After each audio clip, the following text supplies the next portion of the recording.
Enquanto Vargas está governando, provisoriamente, o discurso era o seguinte: Vargas, governa aí enquanto a gente faz uma Constituição. Então a gente vai fazer a Revolução, né, de 1930, ou o golpe de 1930, o Vargas começa a governar. Só que entra 1931, não tem nenhuma convocação para a Assembleia Constituinte. Entra 1932, não tem nenhuma convocação para a Assembleia Constituinte. Aí, o Estado de São Paulo vai dizer o seguinte: gente, nós precisamos de uma Constituição. Senão a gente não vai conseguir governar. Senão a gente não vai saber nunca quando que o Vargas vai terminar de governar e a gente vai poder se candidatar. Ou seja, a ideia aqui, a queixa de São Paulo, né, que vai fazer essa revolução, são duas as queixas. A primeira, que não tem ninguém determinando quando termina o governo do Vargas e dizendo, portanto, quando, né, a partir de quando a população, né, paulista e do Brasil ia poder votar, ser votada e concorrer às eleições. E a segunda, não havia uma Constituição. Então, para quem apoiava o Vargas, pombas, como assim, né? A gente faz uma revolução demandando participação popular e coloca o Vargas no poder. A gente faz uma revolução contra as oligarquias, contra os mandonismos, lá em 1930. 2 anos depois, esse cara ainda está governando como ditador, ainda está governando por decretos-lei. Então, São Paulo vai liderar essa revolta. Por isso a gente tem aí esse cartaz, paulistas às armas, né? Quer dizer, vamos pegar em arma, vamos lutar contra Getúlio Vargas, vamos lutar contra essa forma de governo, né? Tudo bem? Então, quem participa disso? Os paulistas, a oligarquia paulista, insatisfeita com a exclusão do poder, porque eles não podem mais ocupar o poder, porque Vargas está no poder e não está dizendo quando que vai sair. A classe média que está insatisfeita, classe média urbana está insatisfeita porque não pode votar, né? E o resto do Brasil. Só que para o resto do Brasil a coisa é menos importante porque só os paulistas foram excluídos do poder, porque os paulistas que estavam no poder.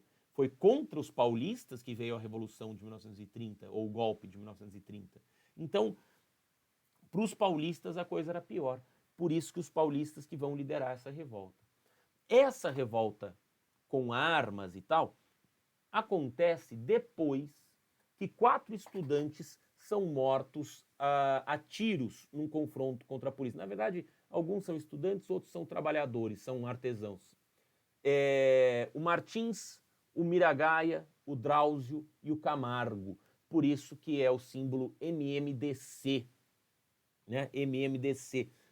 Aqui em Campinas tem uma rua, inclusive, que é a rua MMDC, que é uma rua super pequena, fica aqui no bairro do Cambuí. Talvez você conheça alguma outra rua MMDC em outro lugar, mas aqui tem essa rua MMDC em homenagem a esses sujeitos, né, que foram mortos pela polícia. Com esse assassinato vira a gota d'água, a população, então, paulista, a oligarquia paulista, os cafeicultores paulistas, os industriais paulistas vão financiar um exército para lutar contra Getúlio Vargas. O que queriam? Principalmente uma Constituição. Há quem diga que eles queriam até derrubar Vargas e há quem diga que eles queriam derrubar Vargas e assumir a presidência. Mas o objetivo central para a maioria era a Constituição. Resultado dessa guerra, porque é guerra mesmo, tá? É guerra mesmo, de pegar em tanque, arma, trocar tiro, guerra. Resultado, o Vargas vence militarmente. Claro, é o Brasil contra São Paulo.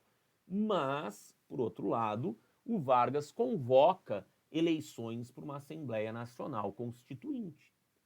Ou seja, efetivamente, a gente vai ter essa Assembleia Nacional Constituinte surgindo, efetivamente o pedido da Revolução foi atendido. Então, alguns dizem que eles perderam a guerra, mas venceram a batalha. Perderam a guerra porque foram derrotados militarmente, mas venceram a batalha porque conseguiram a Constituição. Tudo bem? São comuns cartazes desse período como esse, né? Uma mão feminina colocando uma aliança, né, no potinho, porque os paulistas vão doar ouro para comprar armas, né? Então, uma forma de você sustentar a guerra. Então, você doava um anel de ouro e recebia de volta um anel de latão, né? Que é um metal muito mais barato, dizendo: doei ouro para o bem de São Paulo. Então, as pessoas vão doar algumas joias para ter o financiamento do exército paulista. Tá? Também são comuns cartazes com bandeirantes segurando Vargas como um boneco. Talvez você já tenha visto esse cartaz também. Né? Tem um monte de imagens desse período. Aqui, um trem blindado, né? Um trem paulista blindado para transportar tropas, para transportar armas e tal. Enfim, foi uma guerra importante.